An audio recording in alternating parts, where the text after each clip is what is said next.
Hey, Tourpreneurs, it's Mitch Bach, and just a quick note before we begin today's episode.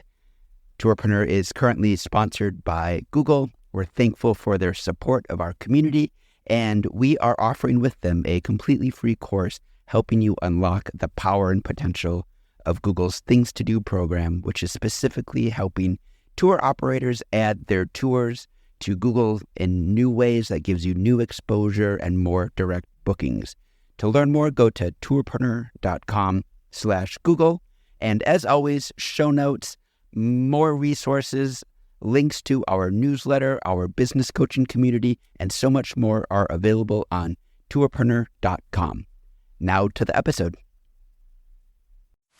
Today's episode is brought to you by Checkfront, the booking platform trusted by over 5,000 tour and activity operators around the world. You can start your own free 21-day trial over at checkfront.com.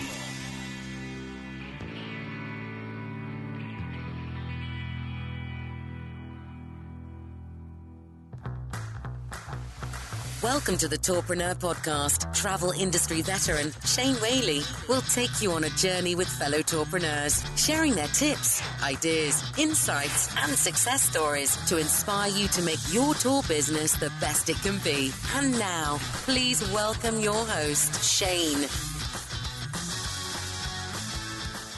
And welcome to Tourpreneur at Arrival, presented by Checkfront. We are joined on today's episode by Nicole Will. How are you, Nicole? Doing well. How are you? Fantastic.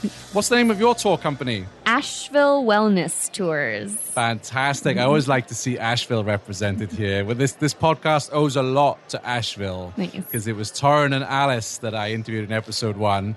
And I don't know if many listeners know this, but it was actually Alice that I emailed before. When I had this idea, and I wanted to reach out to somebody who was fairly new to the business to ask if they'd want to listen to a podcast, and she was all for it. So, Alice, we owe you a great deal.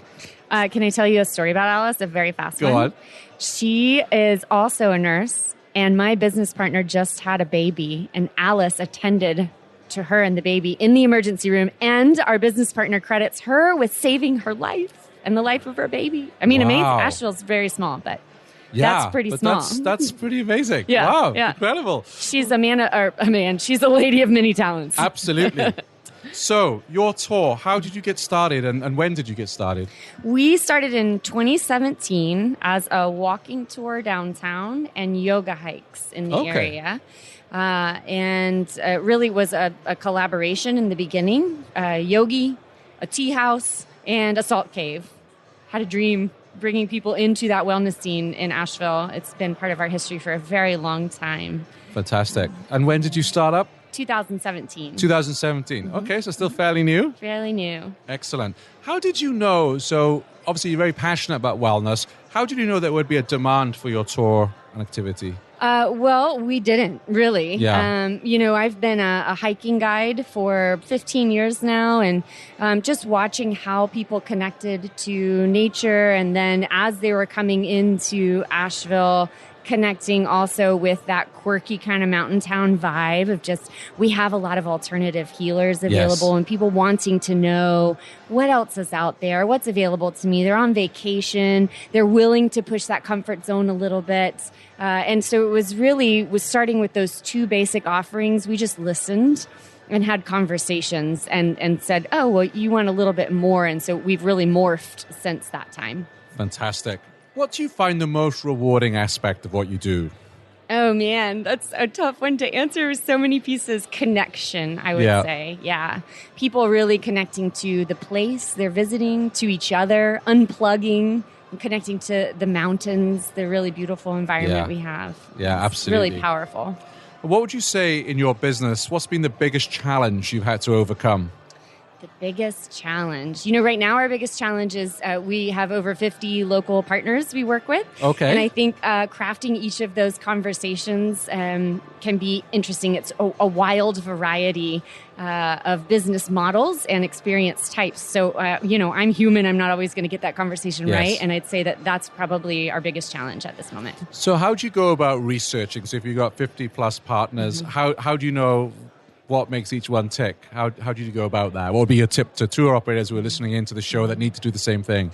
Yeah, it's really experiencing what they have to offer and sitting down and getting to know asking them that question. You know, I mean, just having a space for conversation and then realizing too that conversation is going to shift over time and just reminding ourselves to always be open to re-having the conversation. Yeah, right? absolutely.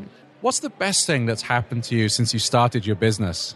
You know, I say it goes back to the connection piece. Like the best thing is just watching people coming from all over the country. Maybe they don't all know each other. They're a group and they're joining to celebrate a birthday girl or a bachelorette and really just letting loose. And then each time they come, they push their comfort zone just a little bit more. And these are tools and tricks and avenues to wellness that they can bring home with them. Yeah. And that to me has been really touching. Yeah, absolutely. I can imagine. What does your distribution mix look like? So how are you selling your tours online right now? We have just now tiptoed into the OTA world. And so we're listed with Viator, TripAdvisor Experiences, and our website. We have listed with our marketing, our DMO, our Convention and Visitors Bureau, but they don't sell the tours. It's just like a marketing channel. But really, other than that, we don't have much of an online footprint. Okay, and are you looking to increase that, or are you happy with it as is? Yeah, I mean, we'd love to find more partners, and we're just really starting to explore that world and figure out the give and take, right? Our biggest win we felt with Checkfront is customers being able to book online and not have to make that phone call to us, and they can just navigate our website, go through your interface, and just book directly with us. Once we get into it and once they see all the system can do, it's quite funny because you kind of see a world open behind that before them, and they're like, oh my god, and I can send emails and I can manage how many people come and I can check them in. I'd recommend using Checkfront because it's simple, it's straightforward, it's easy to use, and most importantly, there are never any problems. And how are you using social media? Oh, well, we're on Instagram, and my business partner is really more of the social media presence. So we're trying to keep the stories active, and on Facebook we try to share interesting articles and posts, and we're just really in this zone of trying to figure out which kind of content to push to which channel. And then I personally love the Pinterest board. Okay, Pinterest. Yeah. Why is that? Just idea sharing. You know, it feels less like I'm supposed to sell something and more like I'm supposed to be inspired and share that inspiration with other people. Absolutely. I like that. And in terms of booking, so do you work with a booking platform that can take online bookings for you? We do. We work with Xola. With Xola. Mm-hmm. And how is that working out? It's working out great. Each time we've run up against something that they didn't do, it's either in the pipeline or they've really considered it and pushed it towards their product development team, and I've appreciated that about them. Sure. And what made you pick Xola? Because there's 160 plus booking software companies out there. You know, at first I think it looked pretty to me on the checkout end. That appealed to me, and they offered everything that we needed them to. Like, we do a lot of invoicing, split payments, that sort of thing. So they check the boxes. So if the Xola directors are listening into this interview today, which I'm sure they are, what would you like to see them change or improve that would help your business? I would love to see the automatic review email go out to every member of the group instead of just the organizer. Interesting. Mm-hmm. Do you know if other booking software companies do that, or is it? Peak does. They do that? Yeah. Okay, so take notes. How do you go about staying up to date with the trends in the industry?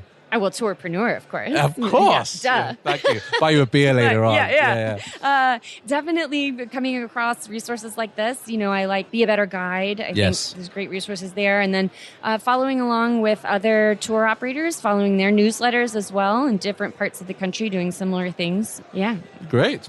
What is one of the resources that you use the most? That could be a tool or an app to help you run your business. I would say bringing that booking software on was the big move for us. It's the most recent automation. Okay. And we have a lot of people who listen to the show who I call tourpreneurs in waiting, that they want to launch their own tour and they're listening to the show to educate themselves. What would you say is one thing that many people don't realize about running your own tour business? Oh, that it's totally different than being a guide. Oftentimes you start and you're able to lead and you see the end result. But I think the biggest challenge for me, because I've been a guide for so long, is to have to now step behind the computer screen and to not see the end result and not witness firsthand that connection and just needing to trust that it's still happening. Yeah. What's the best piece of advice anyone has ever given you? Oh, I had a humanities teacher in high school. This was a long time ago. And she was really inspiring because she had a multifaceted approach to what her discipline. So she studied, she explored, and she shared. And I loved having that deep dive. Like, she would study something, but then travel to see it and experience it, and then come back and share it with other people. And I think that that's a really beautiful way to approach a business or a life. Fantastic. And where can people find your tours? AshevilleWellnessTours.com. Fantastic. So, and I hope you'll want to come back on the show in the future, because I want to know all about salt caves. Yeah, who doesn't? I know nothing about salt. And you said the magic word tea, right? So, right. I love tea. So, oils, let's talk about tarot. We've got some options. Right. We'll do it. Thank you for coming on the show. Thanks, Shane.